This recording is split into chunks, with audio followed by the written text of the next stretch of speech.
রাজধানী পান্থপথে অবস্থিত দেশের জনপ্রিয় মাল্টিপ্লেক্স স্টার সিনেপ্লেক্স দীর্ঘ ২০ বছর ধরে কোনো বৈধ লাইসেন্স ছাড়াই তাদের কার্যক্রম পরিচালনা করছে। ২০০৪ সালে যাত্রা শুরু করলেও এখন পর্যন্ত জেলা প্রশাসনের কোনো লাইসেন্স নেয়নি প্রতিষ্ঠানটি। সম্প্রতি ভ্রাম্যমাণ আদালতের এক অভিযানে এমন চাঞ্চল্যকর তথ্য নিশ্চিত হওয়া গেছে। অভিযান শেষে ভ্রাম্যমাণ আদালতের পক্ষ থেকে জানানো হয়, প্রতিষ্ঠানটি শুধুমাত্র একটি এনওসি তথা অনাপত্তিপত্র নিয়ে তাদের ব্যবসা চালিয়ে আসছিল।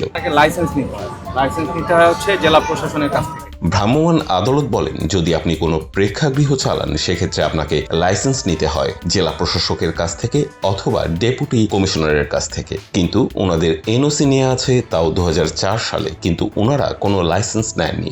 এদিক থেকে চিন্তা করলে ওনারা একটা লাইসেন্সবিহীন ব্যবসা চালাচ্ছেন। আর ওনাদের মাদার যে কোম্পানি সেটা হচ্ছে শোমোশন লিমিটেড, কিন্তু ওনারা যে স্টার সিনেপ্লেক্স চালাচ্ছেন এটার কোনো জায়গাতেই মেনশন নেই।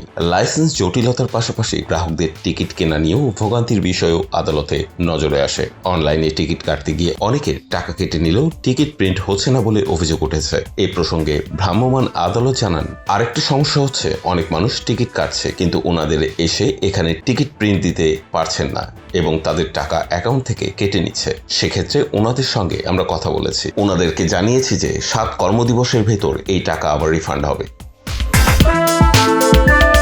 সিনেপ্লেক্স কর্তৃপক্ষের দাবি এটি তাদের কারিগরি বা সফটওয়্যার জনিত সমস্যা এবং এই সমস্যা খুব তাড়াতাড়ি সমাধান হয়ে যাবে।